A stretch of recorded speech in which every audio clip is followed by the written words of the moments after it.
نقشه سال 2006 را نقشه را به عمل آوردن شروع کرد با امید اینکه نقطه بلندشون که در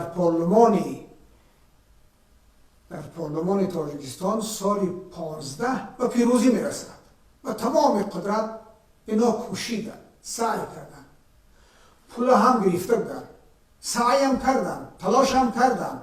شاهد هم مردم هست که از این ناحیه به اون ناحیه تبلیغ میرفت، لکن خوشبختانه در پارلمان پیروز نشد. این واقعه ها چیزایی نیست که پوشیده باشه، باید مردم بدونن. من که از همون میدون استودیو آدم هستم، من میدونم که همین کارها را اجرا کردن، همین عملها را از ما بشنوید که عمل کردن.